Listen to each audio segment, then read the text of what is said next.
दोस्तों, आज हम बात करेंगे एक ऐसी खबर की जिसने दिल्ली के सत्ता के गलियारों में हलचल मचा दी है। खबर यह है कि मोदी सरकार के कैबिनेट में बड़ा फेरबदल होने जा रहा है। 7 दिग्गज मंत्रियों की छुट्टी की खबरें हैं और साथ ही एक मुस्लिम चेहरे को कैबिनेट में जगह दी जा रही है। दोस्तों, यह खबर सिर्फ एक फेरबदल की नहीं बल्कि सियासत के बदलते रंग, दबाव और रणनीतियों की कहानी है। सवाल ये कि क्या यह बदलाव वाकई सरकार की दिशा बदलेगा या यह सिर्फ एक और सियासी ड्रामा है। आइए इस खबर को तफसील से समझते हैं। नमस्कार, मेरा नाम है राज के वर्मा और आप देख रहे हैं रिपोर्टर जी। दोस्तों, खबर यह है कि प्रधानमंत्री नरेंद्र मोदी अपने तीसरे कार्यकाल के पहले साल के खत्म होने से पहले कैबिनेट में बड़ा बदलाव करने जा रहे हैं। सूत्रों के हवाले से बात सामने आ रही है कि 7 बड़े मंत्रियों की छुट्टी हो सकती है। ये वो नाम है जो बीते सालों में मोदी सरकार की पहचान रहे हैं।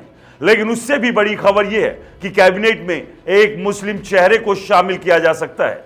जी हां, एक ऐसा चेहरा जो अभी तक इस मंत्रिमंडल से नदारद रहा है।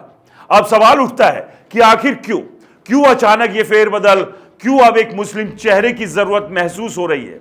क्या यह वक्फ बिल विवाद से उपजा दबाव है या फिर बीजेपी की नई रणनीति का हिस्सा, जो 2024 के लोकसभा चुनाव में 303 से 240 सीटों पर सिमटने के बाद सामने आ रहा है।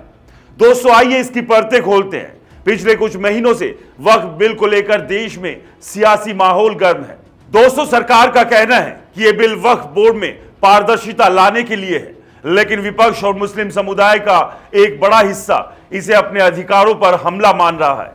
सुप्रीम कोर्ट में इस बिल को लेकर सुनवाई चल रही है और सरकार बैकफुट पर दिख रही है।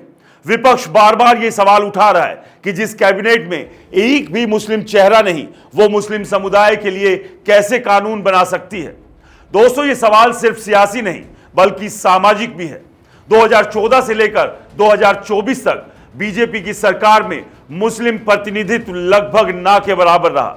नरेंद्र मोदी जब गुजरात के मुख्यमंत्री थे तब भी उनकी सरकार में मुस्लिम चेहरों की मौजूदगी नगण्य थी।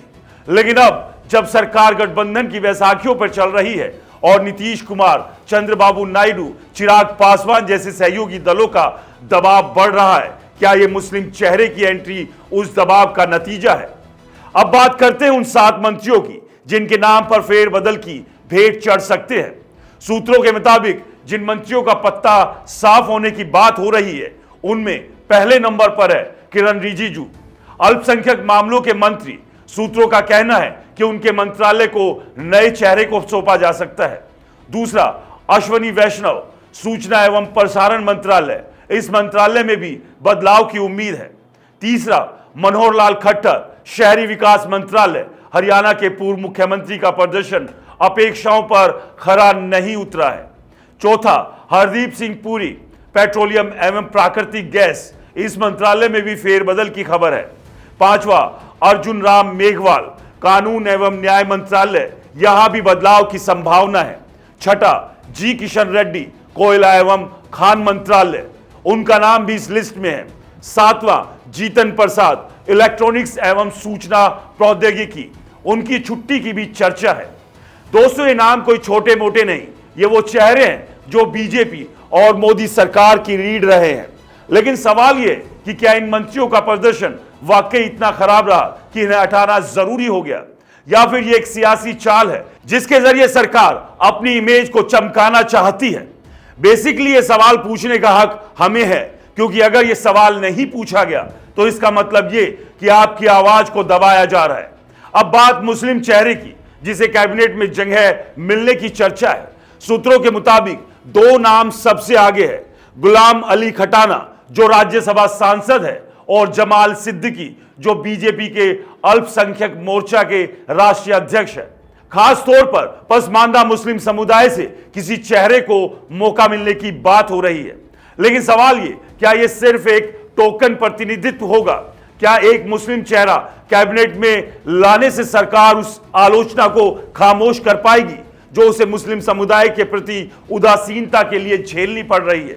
या फिर यह सिर्फ एक सियासी स्टंट है जिसका मकसद वक्फ बिल के विवाद को ठंडा करना है?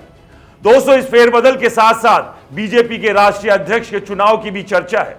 जेपी नड्डा 2020 से इस पद पर है और बीजेपी के नियम के मुताबिक कोई भी व्यक्ति एक पद पर 3 साल से ज्यादा नहीं रह सकता, लेकिन नड्डा पिछले 5 साल से अध्यक्ष बने हुए हैं। अब सवाल ये, क्या इस फेरबदल के साथ नया अध्यक्ष भी चुना जाएगा? सूत्रों के मुताबिक आरएसएस और बीजेपी के बीच नए अध्यक्ष के नाम पर सहमति नहीं बन पा रही है।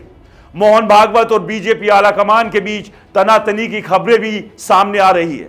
क्या ये फेरबदल और नया अध्यक्ष बीजेपी को नई दिशा दे पाएंगे या फिर ये सिर्फ पुरानी शराब को नई बोतल में पेश करने की कोशिश है?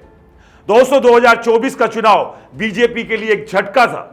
303 सीटों से 240 सीटों पर आना अपने आप में एक बड़ा संदेश है। अब सरकार नीतीश कुमार, चंद्रबाबू नायडू और चिराग पासवान जैसे सहयोगियों के भरोसे चल रही है। ये वो दल है जिनके कोर वोटरों में मुस्लिम समुदाय का बड़ा हिस्सा है। क्या कैबिनेट में मुस्लिम चेहरे की एंट्री इन सहयोगियों के दबाव का नतीजा है? अब कुछ सवाल जो जनता के मन में उठ रहे हैं। क्या यह फेरबदल वाकई सरकार की कार्यशैली में बदलाव लाएगा? क्या एक मुस्लिम चेहरा कैबिनेट में लाने से सरकार का मुस्लिम समुदाय के प्रति रवैया बदलेगा या फिर यह एक सिर्फ सियासी नौटंकी है जिसका मकसद सुर्खियां बटोरना और वक्फ बिल के विवाद को दबाना है? दोस्तों, सियासत में बदलाव की बातें तो बहुत होती है, लेकिन असल बदलाव वही होता है जो जमीन पर दिखे। क्या यह फेरबदल जमीन पर कोई बदलाव लाएगा या फिर यह सिर्फ दिल्ली के सत्ता के गलियारों में एक और खेल है? तो दोस्तों, यह थी वो खबर जिसने मोदी सरकार में तहलका मचा दिया। 7 मंत्रियों की छुट्टी, एक मुस्लिम चेहरे की एंट्री और बीजेपी के संगठन में बदलाव की चर्चा। लेकिन सवाल वही, क्या यह बदलाव सिर्फ दिखावे के लिए है या इसमें कुछ ठोस है? आप क्या सोचते हैं? हमें कमेंट्स कर अपनी राय जरूर साझा करें। और दोस्तों, आपसे निवेदन है, अगर आपने रिपोर्टर जी चैनल को सब्सक्राइब नहीं किया है तो चैनल को सब्सक्राइब करना ना भूलें। नमस्कार।